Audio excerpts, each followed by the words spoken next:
Thank you.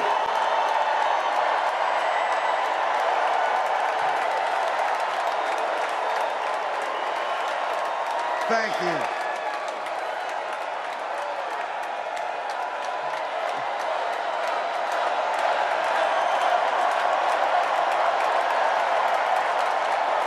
Wow. Well, thank you. Thank you, first of all, to Vice President Harris. Thanks for putting your trust in me and for being part of this incredible campaign. And a thank you to President Joe Biden for 4 years of strong, historic leadership.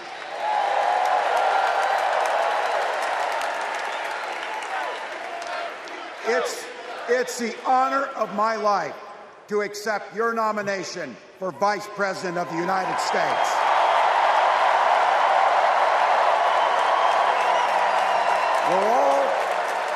We're all here tonight for one beautiful, simple reason. We love this country. So thank you to all of you here in Chicago and all of you watching at home tonight. Thank you for your passion. Thank you for your determination. And most of all, thank you for bringing the joy to this fight.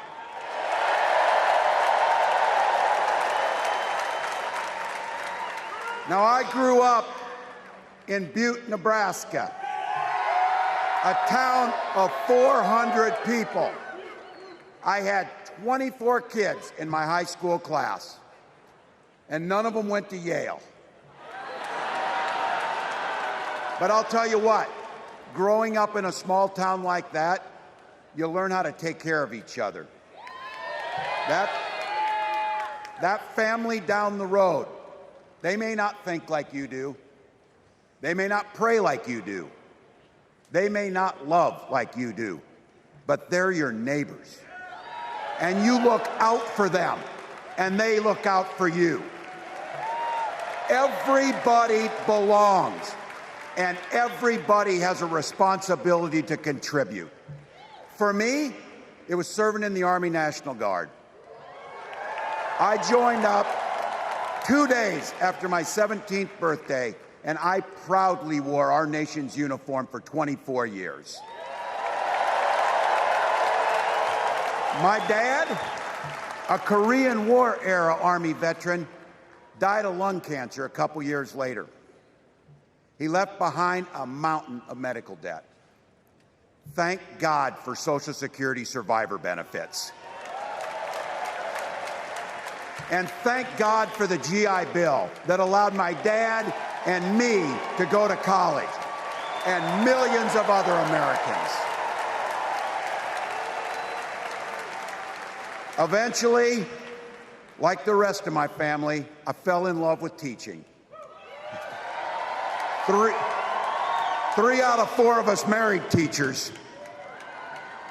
I wound up teaching social studies and coaching football at Mankato West High School. Go Scarlets! We ran a 44 defense. We played through to the whistle on every single play, and we even won a state championship. Never closed the yearbook, people. But it was those players and my students who inspired me to run for Congress.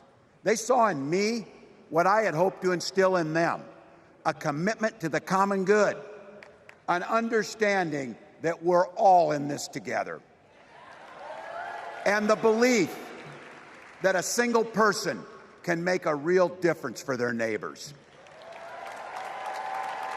So there I was, a 40-something high school teacher with little kids, 0 political experience, and no money, running in a deep red district.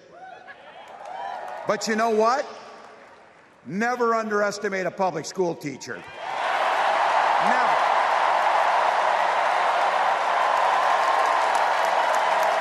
I represented my neighbors in Congress for 12 years, and I learned an awful lot. I learned how to work across the aisle on issues like growing the rural economies and taking care of veterans. And I learned how to compromise without compromising my values. Then I came back to serve as governor, and we got right to work, making a difference in our neighbors' lives. We cut taxes for the middle class. We passed paid family and medical leave. We invested in fighting crime and affordable housing. We cut the cost of prescription drugs and helped people escape the kind of medical debt that nearly sank my family. And we made sure that every kid in our state gets breakfast and lunch every day.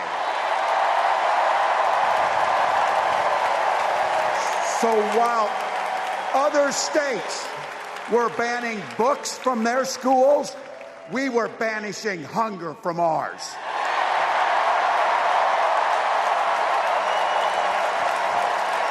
We also protected reproductive freedom because in Minnesota, we respect our neighbors and the personal choices they make. And even if we wouldn't make those same choices for ourselves, we've got a golden rule. Mind your own damn business.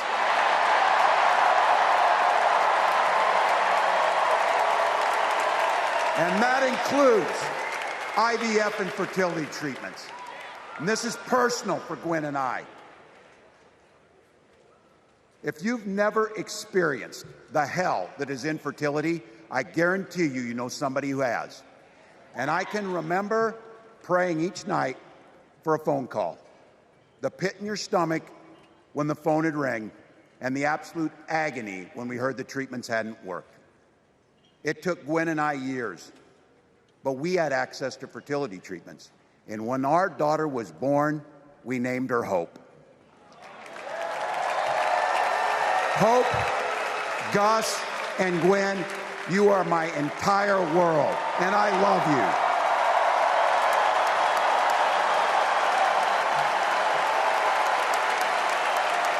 I'm letting you in on how we started a family because this is a big part about what this election is about.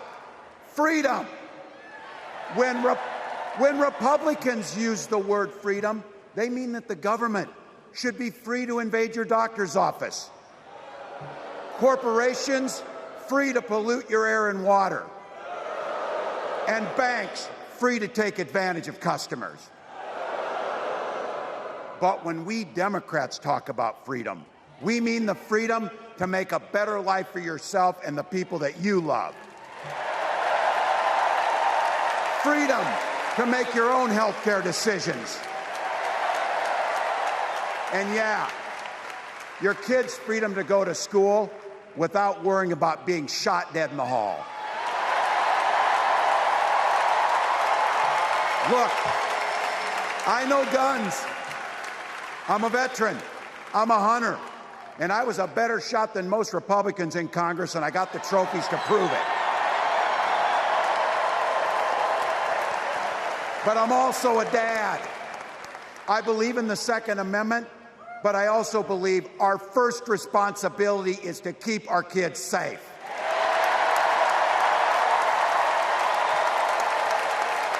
That's what this is all about. The responsibility we have to our kids, to each other, and to the future that we're building together, in which everyone is free to build the kind of life they want. But not everyone has that same sense of responsibility. Some folks just don't understand what it takes to be a good neighbor. Take Donald Trump and J.D. Vance. Their Project 2025 will make things much, much harder for people who are just trying to live their lives. They spent a lot of time pretending they know nothing about this. But look, I coached high school football long enough to know, and trust me on this, when somebody takes the time to draw up a playbook, they're going to use it.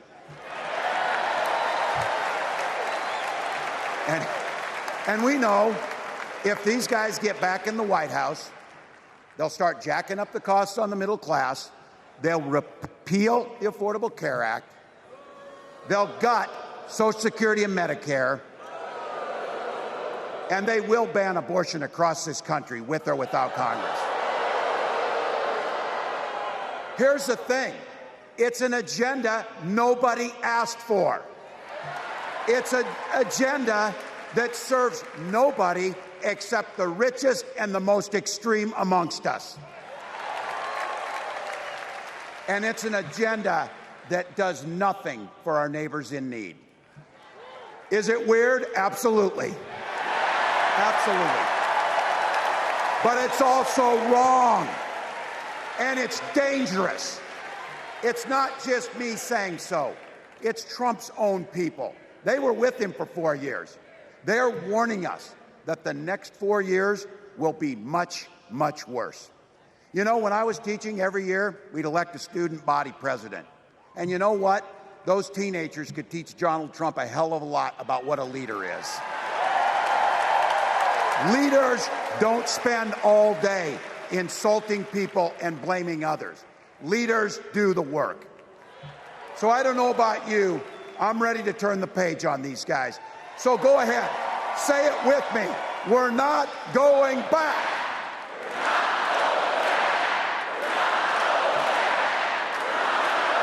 We've got something better to offer the American people. It starts with our candidate, Kamala Harris. From her first day as a prosecutor, as a district attorney, as an attorney general, as a United States senator, and then our vice president, she's fought on the side of the American people. She's taken on the predators and fraudsters. She's taken down the transnational gangs, and she stood up to powerful corporate interests. She has never hesitated to reach across that aisle if it meant improving your lives. And she's always done it with energy, with passion, and with joy. Folks, we've got a chance to make Kamala Harris the next president of the United States.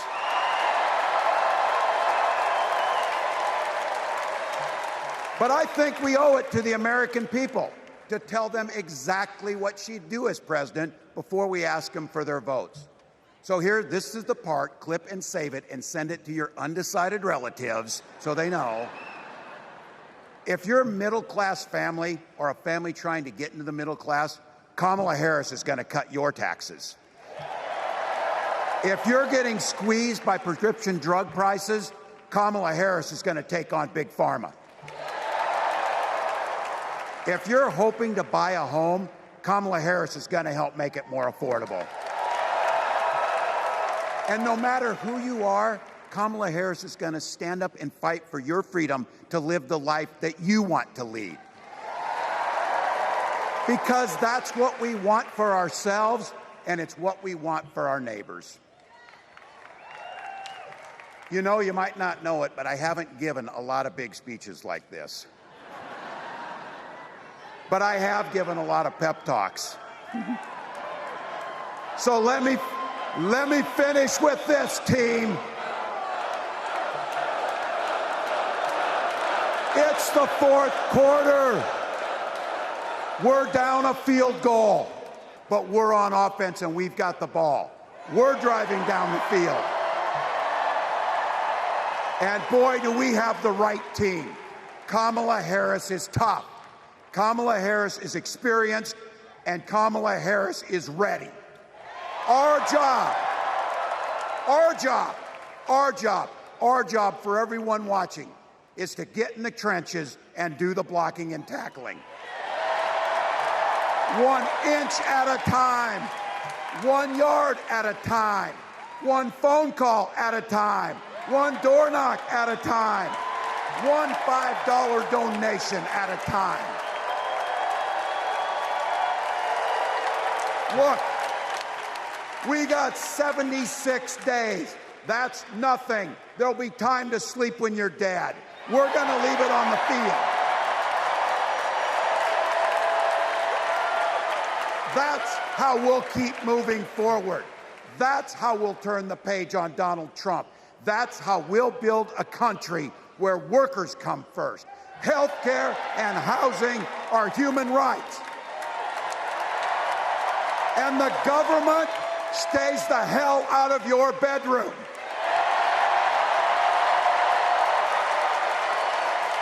That's how we make America a place where no child is left hungry, where no community is left behind, where nobody gets told they don't belong. That's how we're going to fight.